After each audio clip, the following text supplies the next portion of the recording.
We are now live, so let me click over to my script here. Thank you very much for tuning in. You are currently watching, actually, the TattooNOW show with Jeff Johnson and actually the whole Direwolf tattoo crew. Pretty excited. They're out in California, and I'm always excited to talk to our guests, but Jeff, this one's exceptionally exciting because he is alive, and we'll talk about how exciting that is for everybody normally, but really exciting for him right now. Anyways, this is April 26th and 2022. And if this is working for you, please let us know in the comments or in the chat room. And I'm actually running tech at the same time, but it seems like it's actually working. Yeah, okay. Feel free to tag a friend or a tattooer who likes tattoos, and or do the your phone story, social media share out. Anyways. I'm going to tell you a little bit about the Reinventing the Tattoo Network, and bear with me a little bit. It'll be, I know, 7 to 8 minutes, but we won't run any ads in the middle of this, so we're just going to get it away with right in a minute. Anyways, okay. Welcome to Guy Aitchison's Reinventing the Tattoo community, where tattoo artists, apprentices, collectors, and the curious are all encouraged to join into these live streams, to watch the replays, ultimately to inspire each other and to create better art and tattoos together. With your help, we've been beaming out pretty much every day, 5 days a week, and have become a pretty awesome network of tattoo shows, if I don't say so myself, but it's everyone else contributing that makes it so. In any event, you could find Reinventing the Tattoo in either of the app stores, the Apple App Store or the Google Play Store. You can do a search for Reinventing the Tattoo on the YouTube channel. The Roku, if you have Roku, one of the smart TVs, like I know that 2/3 of you are like, what the fuck is Roku? But there's still like 20 to 30% of people that have smart TVs that are like, I have a Roku. Anyways, do a search for Reinventing the Tattoo or go to reinventingthetattoo.com/Roku, and you could download the whole Reinventing channel there. It's I can show you what it looks like a little bit later, but it's basically got 15 channels of all of the shows replaying 24/7, including the Drunk Critique channel against my better judgment. But there's a tattoo convention channel. There is a there's all sorts of all the shows have channels. Okay, I'm going to screen share the Reinventing homepage because I know I've been telling you about all these other places that we can go, but oh, I think it's this one. Yeah, sorry. Okay. You could always find the latest information right here on reinventingthetattoo.com. If you scroll down here, you can see, oh, this is tonight's show. We've got another Spanish art jam going on, or Spanish interview going on. The previous shows are here. Keep scrolling down. We've got our Reinventing 24/7 going here. This is what I was talking about earlier. So if it's 2 o'clock in the morning and you're all sick of Netflix, you could tune in, and there is all these channels. Right now we've got, let's see, this is the RIT podcast going. So this is Art History with Guy and oh, Brandon Bean. Okay, so they're talking about all of Brandon Bean from Dark Skin Body Art. They're talking about all of his art influences. We have these Reinventing drawing groups where artists are encouraged to join in and do your tattoo homework or apprentice homework or any drawing really. And people beam in from all over the place.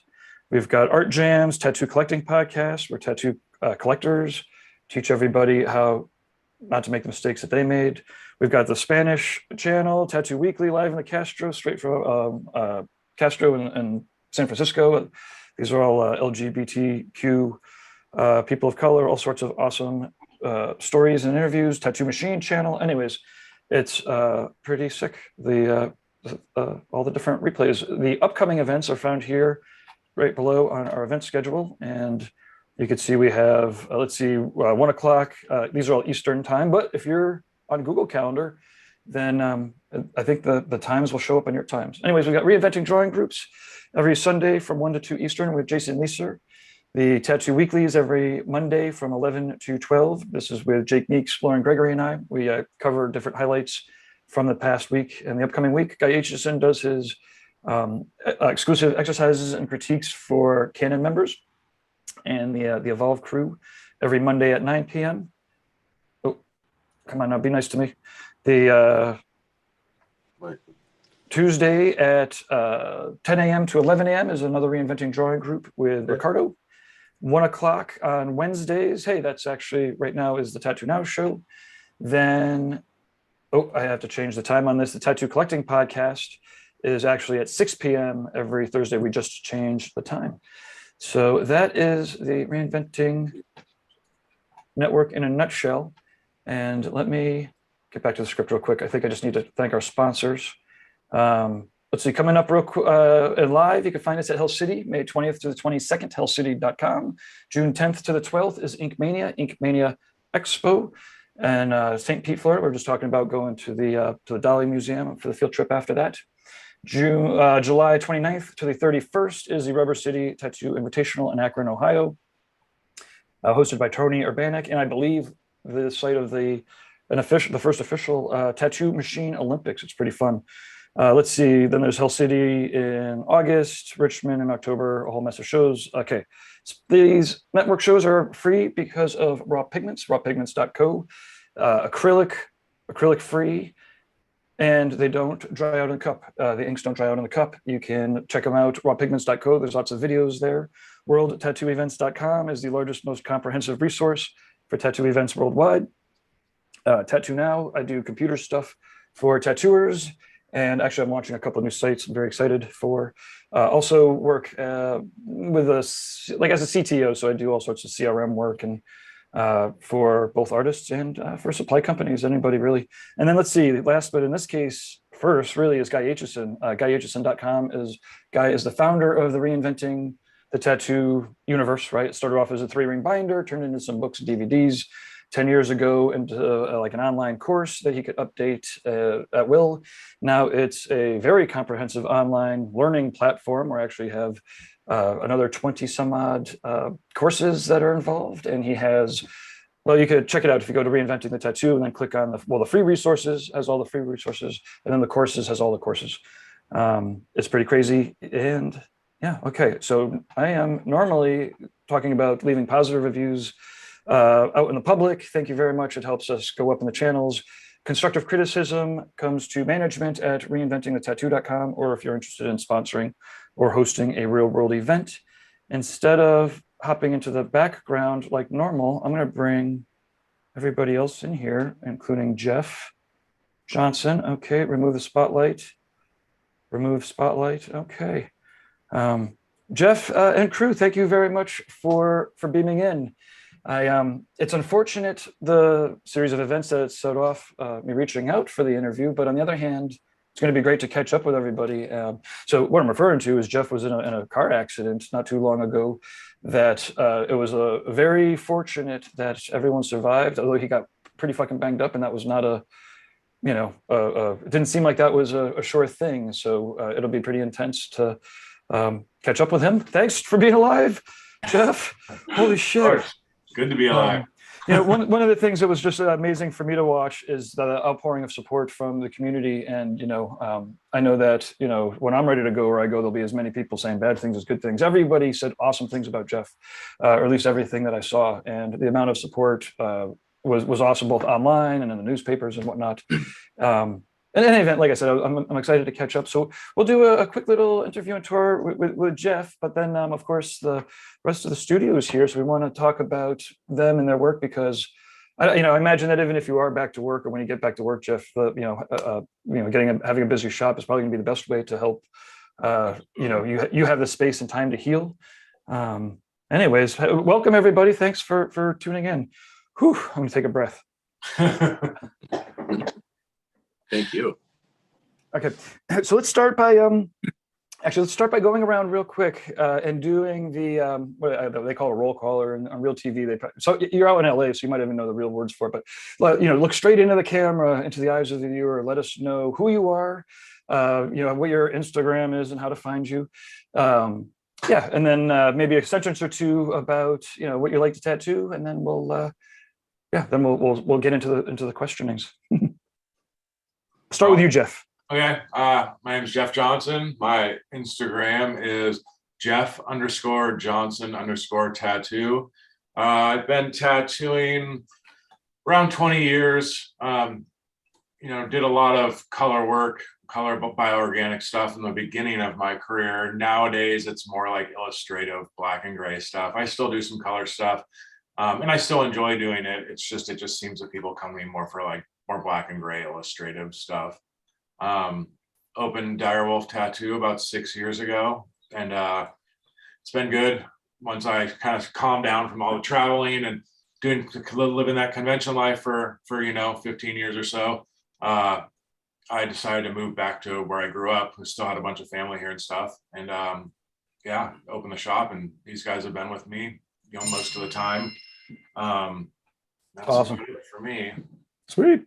And then, yeah, we met each other. It was, I don't know, what could it might not have been 20 years ago, but it was over 15. It was, I would say probably around, I started tattooing in 2002, but I was around, conventions and cruising around with Carson, 2000 to 2001. Oh, so it was right then and there. Whew, yeah. Fun. It's crazy how time flies. It really is. It really is, Well, again, it's great to catch up. Let's, Tyler, we've got you up here next. Let's hear about you just a tad here for everybody. Yeah, my name is Tyler Shear. My Instagram's at Tyler Shear. I've been tattooing since 2013. And I like to do like black and gray, like single needle type work. Yeah. Awesome. And yeah, we'll have an opportunity to showcase everybody's work in a bit here. Okay, so Spencer, spelling for everybody. Spencer and Caitlin, how are you? Hi. Great. Thanks for having us. So my name is Spence Caligiuri. You can find me on Instagram at Art of Spencer. Also artofspencer.com is my new website. I tattoo at Direwolf here in Thousand Oaks. I also oil paint, kind of bioorganic, psychedelic type stuff, which is super different than my tattooing, which has become more split between black and gray realism and more Japanese type stuff and illustrative stuff. So awesome. Yeah. My name is Caitlin Crane, and my Instagram is at Kate Crane, and I've been tattooing since 2007. And then I used to work with Jeff at another shop from 2008 for a few years, and then I came and followed him to this new shop about 5 years ago and have been there ever since. I like to tattoo like illustrative animals and nature stuff, basically. Awesome. And yeah, it's fun to, well, yeah, just being into this, again, staying alive for long enough, it's fun to see everybody kind of progress and change and whatnot. Jeff, you were talking about, Carson in the Numa days. It's clearly a lot has changed. Do you want to talk a little bit about maybe some of the more striking things that you've noticed change in the industry or your corner? And then I'm going to start showing off some of your work here while we're talking. Yeah, it's kind of strange just to see how much it's grown and see how much more. It's just a lot bigger. It seemed like back in the early 2000s, everybody knew everybody, and it just seemed like such a smaller world. Nowadays, it's just there's new artists popping up left and right, and people doing amazing work in their second, third year of tattooing. Whereas before, it's like you knew all these names as you were learning to tattoo. You knew all these people, and you knew of all these people who were doing it for 20 years, and their work was all absolutely amazing. Now you have these kids that are just they're coming out of nowhere and just doing amazing work in their first few years of tattooing. It seems like it's just gotten so much bigger. I, in the last few years, have kind of, I don't want to say sequestered myself, but I've just been so buried in trying to keep my business running, having a full schedule of tattooing, keeping the shop running. I also have a 4-year-old child now. So being a father, being a husband, running the shop, that I kind of, I stopped traveling a bunch, and, I just kind of have been like paying attention to what's around me. It's also just like kind of crazy to see just how many like different styles there are now. Whereas before, there was always a bunch, but there's just so much variety of stuff out there now. Sorry, I'm flipping around here like I completely lost control of the, okay, I'm back.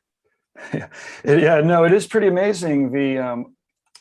like you said, the growth, and it definitely it's it's part. I suppose it's part of many artist journeys, right? The getting into the scene, getting out of the scene, or not the scene, because there's at this point there's so many scenes. It's like Right. getting into the culture, into the mix of the tattoo conventions and whatnot. Right. But there's it's really simple, right? Like take care of your clients. They come back, with their friends for more. 100%. And even on, and especially like on the local level, like you take care of the people who are in your town and they take care of your shop.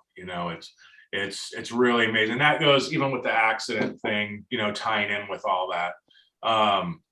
Well, let's. Do you want to tell us a little bit about that from your perspective? I mean, not that we need to dwell upon it, but certainly to make sure everyone buckles their seatbelt and puts their kids in car seats. It's absolutely.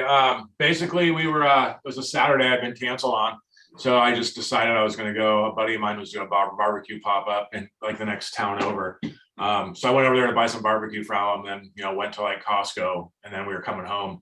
And a 26-foot box truck just kind of drifted into us on the freeway, which knocked my truck sideways, which is like, full-size GMC 2500.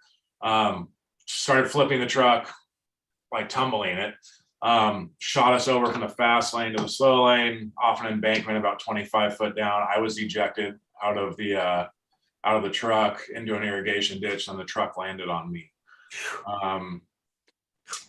Basically like 2 steps away from death's door. Luckily, there happened to be an ICU nurse that was driving by and saw the accident happen. She stopped and got out of her car and kept me alive underneath my truck until an ambulance showed up, then getting us to the hospital. My wife had some fractures in her spine, so she was also in the hospital for a couple days. My son was untouched, thank God, because of his car seat. My wife was wearing a seatbelt. I am not too sure if I was wearing my seatbelt or not. The police report says I wasn't, but my seatbelt was clicked shut. So I'm assuming that I didn't have it on. I couldn't tell you. I don't remember anything. I was in a coma for about 3 weeks. Woke up and had this whole situation explained to me. And when I woke up, not only, once I got my bearings, and it took almost a week to even like come to reality when you're in a coma for that long. And, there's certain like after effects that happen that you're kind of insane for about a week afterwards. But to see how everybody came together, especially the guys from my shop, to take care of me and my family, it's pretty fucking amazing. Like they set up a GoFundMe that, it's taken immense amounts of stress off me.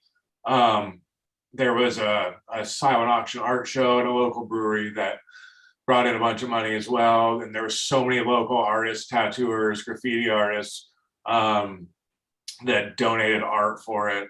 And just like the community, the way everybody came together, people from the tattoo world, people from just the local stuff, people that I had grown up with. I'm in a town where I'm 45 and I pretty much have lived here off and on my whole life. It was just like the outpouring of support for myself and my family, and people taking care of my wife and kid while I was in the hospital for about a month. It was just absolutely amazing. I've never like witnessed anything like it whatsoever. It's crazy. I don't even know. I don't know how to. It's hard to say, like, how do you say thank you for stuff like that? There's so many people to say thank you to, and I don't. And thank you is such a small word. Like I learned that when I had dinner with the woman that kept me alive.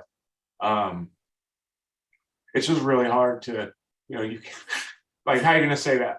How are you gonna say thank you for something like that? But you try to keep it positive. And sorry, I'm getting a little busted up. It's hard. Oh man. It's still very recent. This accident happened February 19th, and I got out of the hospital, I think the end of March. So I'm still not back to work. I won't be back to work probably till midsummer. With all the surgeries and stuff going on, or that have went on. I'm on the healing part of it now. There's no more surgeries. It's all just kind of power through physical therapy and the healing. But yeah, that's the way you say thank you, right? Like taking care of yourselves, making sure that. Yeah, and to anybody that did help, that's watching or sees this, my family thanks you from the bottom of our hearts. I mean, that's really all I can say. But yeah, thanks. And it was evident from this side of the country too. Like I was saying, it was very clear that yeah, you know, people are down with making sure that you know you guys get the best support possible. Yeah, I really was blown. Me and my whole family were just absolutely blown away. Once I could like kind of grasp the amount of support that was coming from just every direction. You know, and I just had told my wife, I was like, I know a lot of people and I've met a lot of people throughout my life and throughout my career and whatnot, but like, I didn't really realize how many still liked me. You know, it's nice to be liked.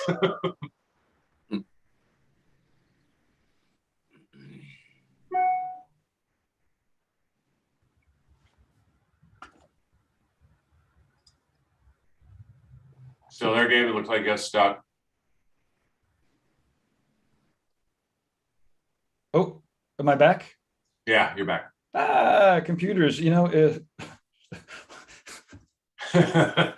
well, I'm sure that very inopportune time to freeze out there. But well, the point is, man, yeah, I mean, I think that a lot of it is, you know, people are saying thank you to you for the support that you've given to the whole community for, you know, the previous time. So yeah, just stay alive, just take your time, be healthy, you know, get it together. Hey, let's what was it like being at the shop? So I imagine that you know all the artists, you want to talk a little bit about what it was like to all of a sudden not have Jeff there, or maybe start off with first like how you landed there, why you landed there with Jeff a little bit, and then but yeah, I mean, I guess it's not particularly normal for a crew of tattooers you know, to get through, you know, that kind of trauma, or you know, or even to have it. So anyways, we want to talk about that a little bit, and I could fire up the studio website here to give a little tour while we're doing so.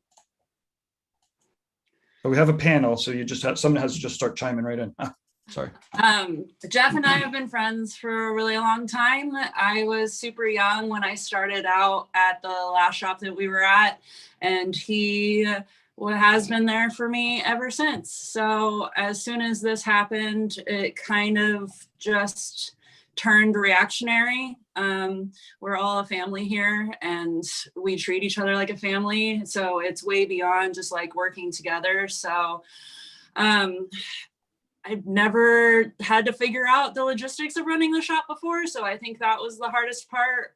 Luckily, we're really good friends with the shop accountant. So he stepped up and was like, kind of like, all right, this is what has to get done. Let's figure this out. But the emotional side of it, it was really scary. It was really traumatic. It was, we kind of just like laid awake most nights, like wondering what we might have to do if he didn't wake up. And that was probably one of the worst things that I've ever had to go through as a human, like as not even just a worker of his, but a friend of his, you know, someone who like truly loves him and his family. So the rest of it was kind of, it kind of all fell into place. When I came to work at the shop, like he really just was there to support me as a person and as an artist, and I was going through a hard time at the time, and so I feel like I not just owed him, but like wanted to give him the best that I could because he's given me so much.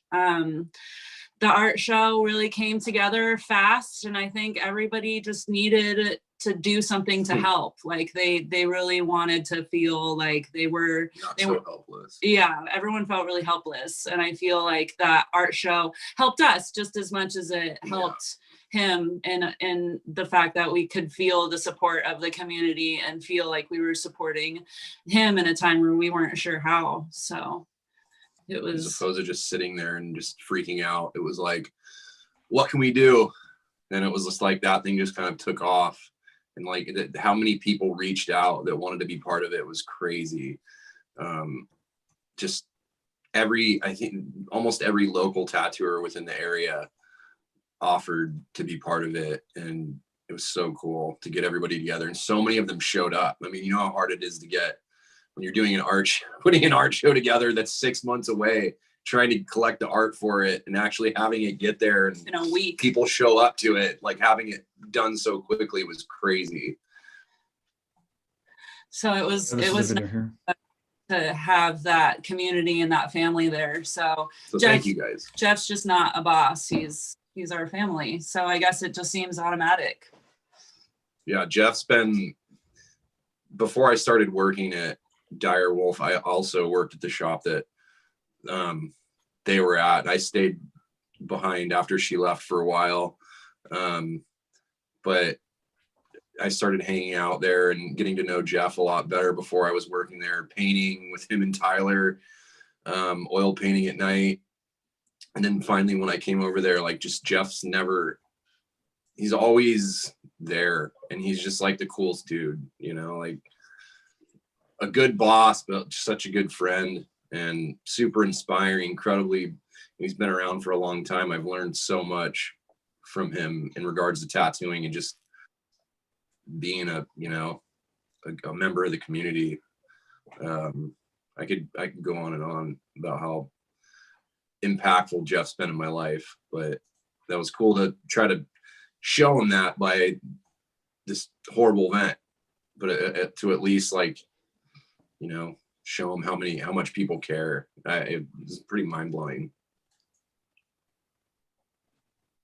Yeah, agreed. Like I said, it's, I mean, I hate to keep repeating myself. I'm going to stop repeating myself, but yeah, it was very clear how much support, you know, everyone was down with, and getting live reports was people texting me during that art show. And yeah, Tyler, what was your experience through this? How did you feel? I mean, obviously there was a huge void, you know, at the shop. It was hard.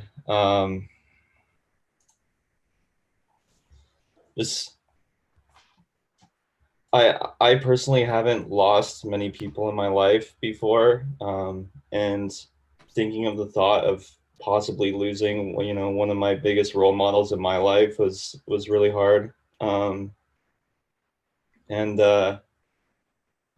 Yeah, I mean, it was tough, and we just kind of tried to run the shop as usual, you know. But I'm just really glad he's here now.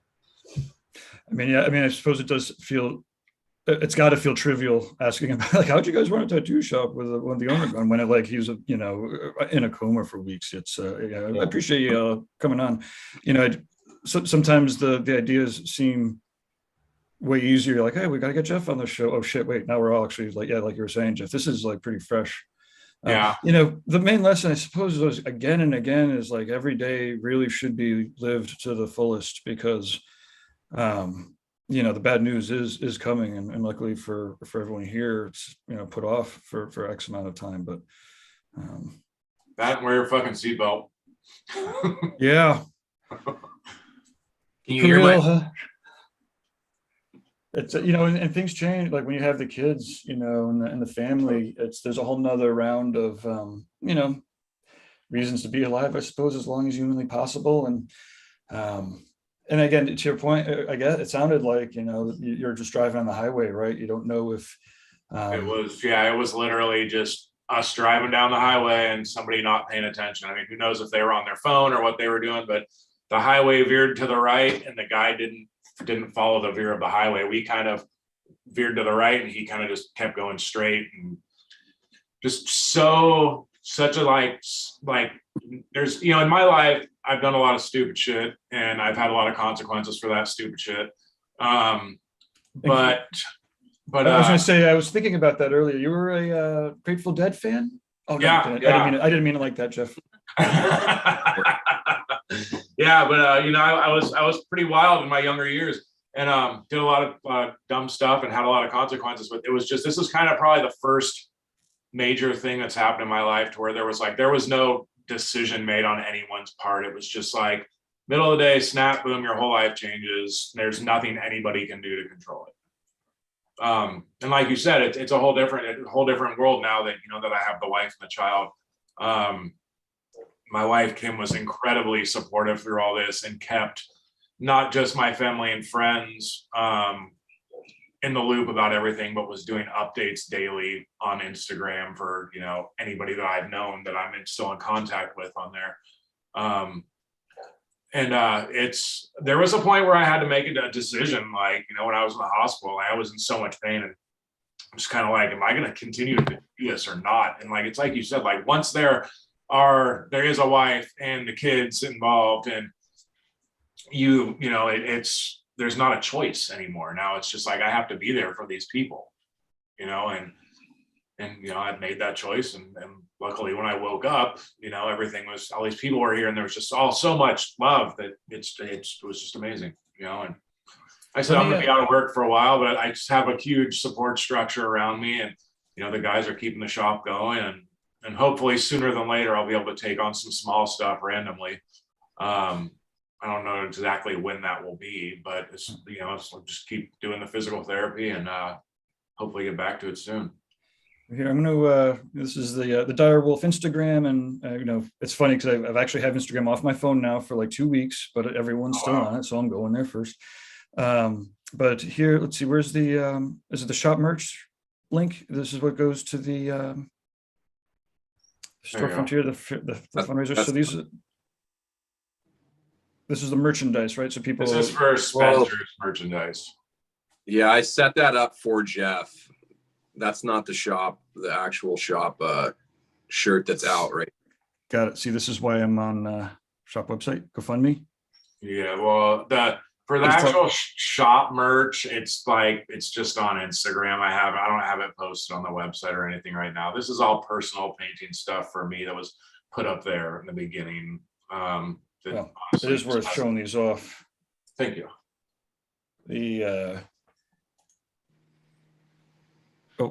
there we go. Follow. This is like the shop merch that's available right now. Got it. Cool. This is another one of these. All your motorcycle series is fucking out of control. Everything's one right there is the most recent. I finished it during the COVID shutdown, like the first shutdown. It's like 4 feet tall by, I think, around 6 feet wide. The original is nice. And those are obviously, you know, the prints of it. Oh, cool. That was another painting that I made during the COVID shutdown. Sweet. Okay. Awesome. Okay, back to boom. James Wisdom is in the chat room. Says tattoo community strong. It's very it's very, you know, tattoo. I guess that is one of those old school lessons, right? Like if you give to tattooing, you know, give more than you can take, you know, or give more than you take, and then you know, it'll support you. You know, just being you know, positive. You know, it's you know, it's a good. This is an actual real world. You know, the effects are being clear. You know, 100%. Yeah, it's not just a tattoo thing. You know, like it literally affected my whole life.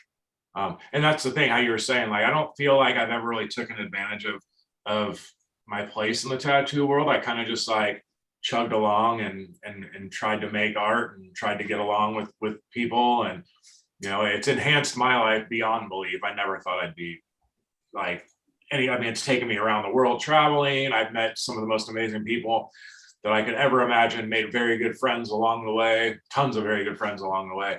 But like you said, I mean, I never really like tried to take from it. It was always just like, just keep producing and stay humble and try to, you know, keep your ego checked.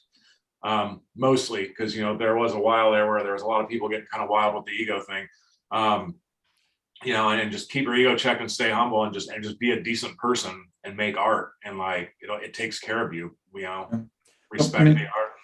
It feels like, you know, tattooing is going to it enables the clients, right, to become who they want to be, you know, in part due to what you're putting on them, whether it be a memory or they want to conjure a feeling or a spirit or whatever. But then, you know, it means that, you know, tattooers then, you know, by extension, like, you get to definitely become who you want to be and amplified. And so, you know, you got to make sure you're always working on yourself so that, you know, as you're amplifying, and again, it doesn't mean even by like fame and fortune or whatever, just by amplifying yourself inside of the community.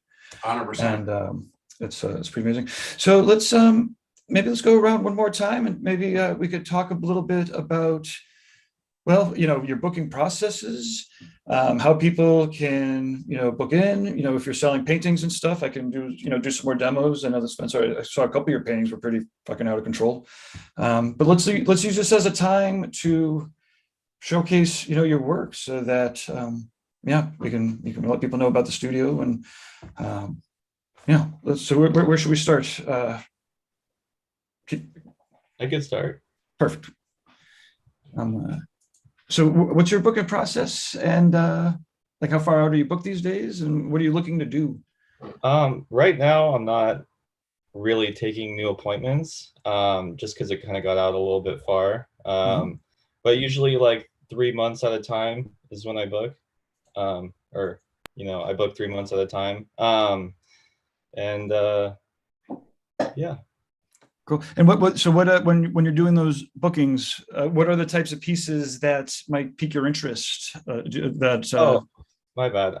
So like single needle, like kind of dot work, stuff. That in particular is Jeff's work. This is just work. Voila, Yeah. down one. Perfect. So anything like kind of black and gray realism, like single needle. Lately I've been using more like a tight 3. But yeah, that's the kind of stuff I like to do. Awesome. Yeah. And are you doing much traveling? Do you do convention? I mean, are you hitting conventions at all? I mean, obviously COVID has been kind of screwing with everybody's travel, but yeah, no, I've only done one convention with these guys, the Golden State Pasadena convention. okay. Other than that, that was the only one. Yeah, cool. And yeah, sweet. Uh-oh, gang tats. Sorry. Did I say that out loud? So Caitlin, let's see, I'm going to fire up some of your tattoos next. And I remember, yeah, these are always, you've always been pretty awesome. So when you learned to tattoo, Caitlin, it seemed like you were on the front end of the, oh, I'm still screen sharing. This is great. It seemed like you were on the front end of like those apprentices, being badass right out of the gate. Actually, I'm interested. Did you learn on coils or did you learn on rotaries? No, I learned from Mike DeVries on the Numa, actually. Okay. And then once I got tired of carrying around my air compressor everywhere, I started the rotary game. I tried coils for about like a year or so, but I just felt like I did better with the rotary stuff. So now I'm using Injecta. I've been with them for like 10 years. Oh, awesome. Yeah, that's great. That's is that Ray? Is Ray? Oh, no, I'm thinking Neotet. Injecta's Australian, maybe? Yeah, Australian. Byron. Yeah, Byron. Yeah. Okay. Awesome. And like, do you credit the being on a rotary for some of your, I mean, I don't want to be like how good you got so fast, because that's presuming that you think that you got good fast, which you did. But or I guess, how do you feel the effect of learning on a rotary was to your tattoo career? Do you like miss not?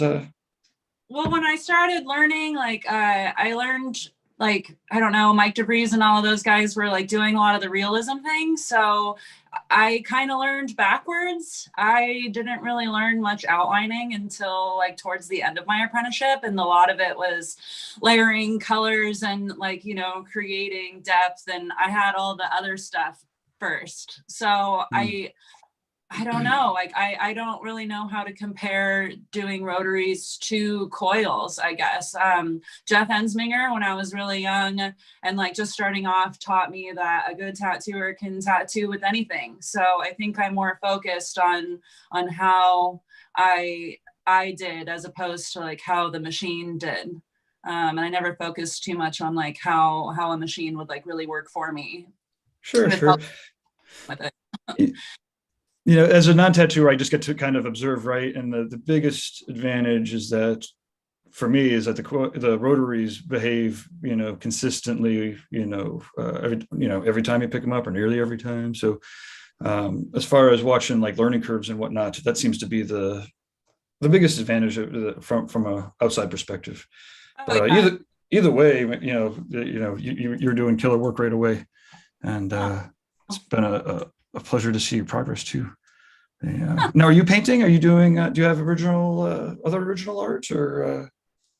Yeah, we moved into like a smaller place, and so I kind of stopped doing oil painting when I kind of ran out of the space to do it. I also lost my attention span, so waiting for paint to dry actually became really hard for me. So I ruined a few paintings in the oven, and then decided that I would probably go with a different medium. So lately I've been doing like mixed medium, like color pencil marker type stuff lately. it dries back immediately. So Awesome. Fun. but I have a big cartel. It's like CaitlinCrane.bigcartel.com that I sell some of my prints on there. There's also a link in there to like set up an appointment with me as well. I'm going there as we speak. Oh shit. Sorry. So yeah, there's like, I don't know. I have a few prints up right now. During the pandemic, I was doing a lot of commissions. So I did a lot of personal stuff. And then I don't know. So usually when I do a more of my color pencil stuff, it's like for people personally. So if you want a commission, if I have the time, I'm here for you. But so yeah, I have that. I also schedule my appointments through that. The kind of art that I've been liking to do, I've been sticking with mostly nature stuff, more illustrative with like certain realistic like aspects to it, kind of collecting everything from the years that I've been tattooing and sort of putting it into my own thing. So yeah, going to that big cartel or just emailing me at CaitlinCrane@ymail.com is probably the best way. I'm booked out pretty far, so I have to be pretty selective, but I won't always say no. Awesome. And then Spencer, let's catch up with your portfolio here. Let me Cool. I think my webpage is probably a better spot for it. It's much more up to date. artofspencer.com. Yeah. Yeah, I'm here right now. But yeah, that's where you can find me. It's kind of still under construction, but there's a booking form there, you know, booking for the summer. And trying to stick with mostly like kind of larger black and gray illustrative, kind of like that new wave Japanese stuff, lots of waves, snakes and dragons, flowers. That's the funnest stuff. I could tattoo that every day. But I like you know, like I like messing with the biomech stuff a little bit. I'd like more into it. It's kind of like where I like thought I was setting out for when I started tattooing, because that's what I was painting. Those bio paintings were pretty sick. This is cool. Thank you. Yeah, we got this new studio that we're sitting in, so we just moved into a bigger place. So I hope we can more art is going to happen now that we don't have to paint in a dining room and have a whole space dedicated to it. Yeah. But like definitely the landscape, kind of trippy landscape vibe. You know, I like to paint a bunch of local stuff. You know, I'm looking at some mountains right now that I've done a few paintings of, but then I like taking it into the more psychedelic. That's the guy in Aitchison and collab. Nice. Yeah, we did that over the COVID break. And that was pretty awesome. That was a huge milestone for me, getting to paint with Guy and see things through his eyes and combine our kind of separate inspirations, and it was super fun. Oh hell yeah! Now, did you do this in person? Did you go out there to get tattooed and do this? Or? No, we shipped it back and forth. Shipped it back and forth. Awesome. Yeah, we did the whole thing in digital first. We painted it, kind of a basic rough color outline of it, and then he printed it and stretched it, and then we kind of I think we passed it back and forth like 4 times to get this all like an oil finish over the top. But I think it helps speed the process up to kind of get a big, pretty far along plan first digitally, and then took it into the oil. But it combines the things that we like pretty well. It's like I love landscape stuff with water, and you know, of course, it's crazy light form like over the years. Fucking A. Yeah, cool. That's great. And then yeah, you could tell that you know what caught guys. How did that happen? I mean, maybe that's a good story to end on. So what did I mean, how the hell do you end up fucking collabing with Guy? Or not you in particular. I wasn't like trying to sound exact. I'm just saying in general, how, you know, what did you end up doing that ended up making that happen? What did I do to, I'm not sure. Like how did I guess, so the question is, so how did that happen? Guy actually reached out to me, and me and Guy have been talking for a few years, kind of before I started tattooing a little bit. You know, I've been obviously have a huge inspiration coming from Guy. Like when I first saw those Lightform series, at the time I saw them, I was just like floored. Like this is, you know, he was like painting these visionary landscapes that, you know, you only saw in your mind in certain frames of mind. And now suddenly they were like in paint. And I just thought that was like that's what I want to paint. Yeah. So yeah. So this is Guy Aitchison for the viewers here. And yeah, like, stuff like that was just like, oh my God. yeah. Yeah. Him and Geiger, and I was like super into Alex Gray at the time. So I kind of just tried to form my own little thing coming from my love for nature and spending time backpacking. And but yeah, it's just kind of, and then Guy reached out to me during the pandemic. He was doing like a series of collabs with a bunch of people, amongst all other things that he does. It was pretty sick. Awesome. I love working with him is a real pleasure. It's never, it shouldn't surprise me anymore, but sometimes I'll be on a call and he's talking to somebody that I have, barely, either don't know or barely know or know of. And all of a sudden I'm like, wow, this is amazing. And then like his depth of knowledge is like, he's just like talking on their level. I'm like, how the fuck does he know that? And, it's because he tattooed somebody for 10 years as a molecular biologist or whatever it might be. And I was like, oh, okay. And so do you have any tattoos by him or? I don't. But awesome. Cool. Hopefully go out there and visit at some point and go spend some time in the hyperspace. It's very relaxing. It's always a sad time to leave. I had to cancel my last trip out there for travel-y, COVID-y kind of stuff. And it's definitely amazing to get out there and to check it out. But awesome. Well, I appreciate everybody calling the times. I think we're hitting up against the hour. Oh yeah. Is there anything else? I mean, I guess I didn't make enough notes. Is there anything there's plenty of things that we didn't talk about. I'm wondering if there's anything that we should catch up about before our time's done for the day. Obviously the shop is kind of still in somewhat trauma mode. Down an artist. Are you looking for guest artists? Is everybody? I do have an open station for a guest artist, and I also have a station that is available for rent to the right person. Voila! This is the perfect way. That is. I've had an open station for quite a while. Wait. Let me set you up. We can make a whole clip and everything. Okay. So I hear that. No, sorry. Let me really set this up. Clearly a studio like yours is always going to be in high demand, and you want to be very picky about who comes in. You have a very healthy, awesome, shop culture there.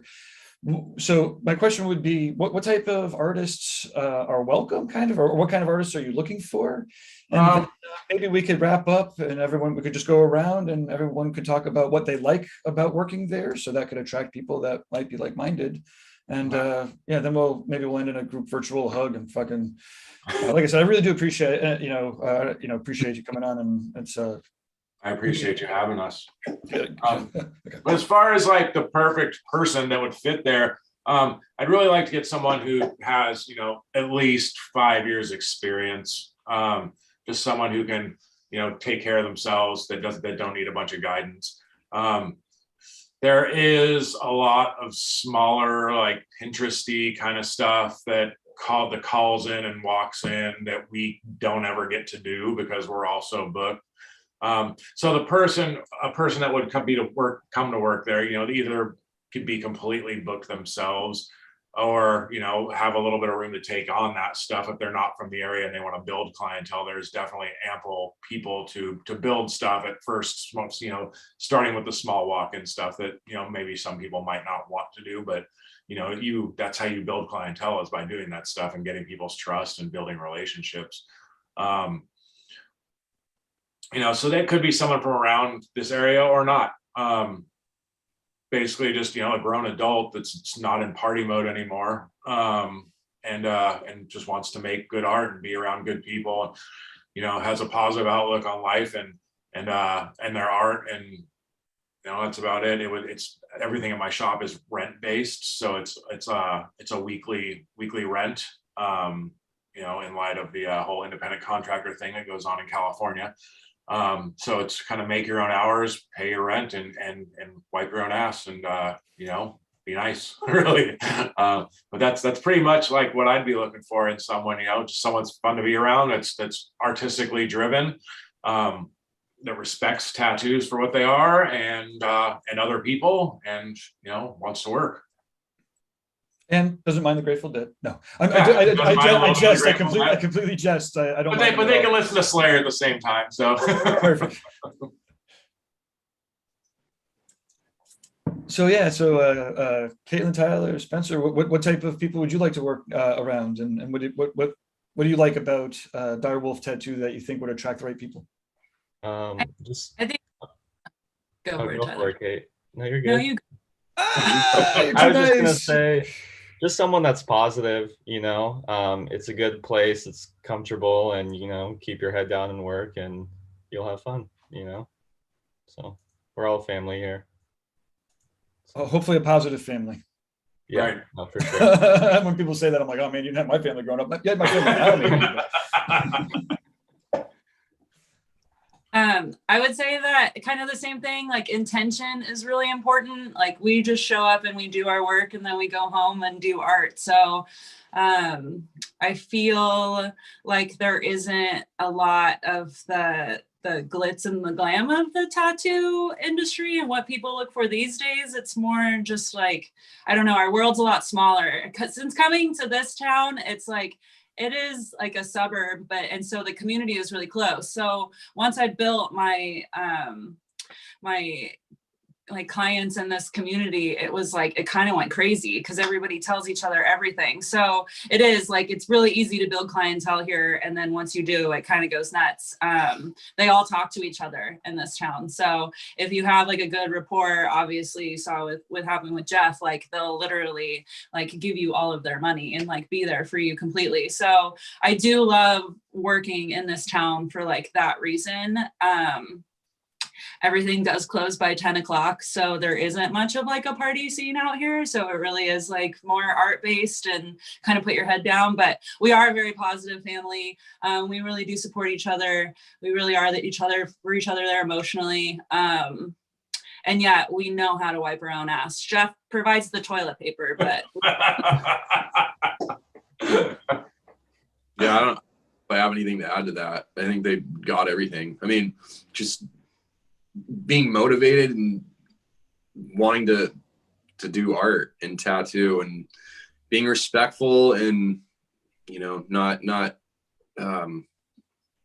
having a huge ego, because that just seems to, I don't know, it feels really good at this shop. Like everyone just seems to be like really in check and just motivated and driven to do art.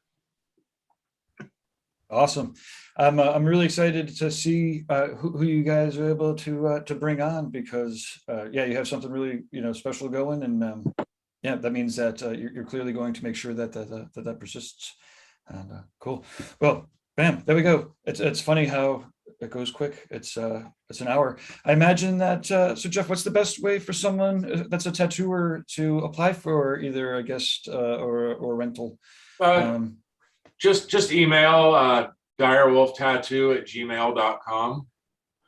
Or they can email me personally through the website. Just like there's a contact artist button, and just email me and get in touch with me. But the general email is just direwolftattoo@gmail.com.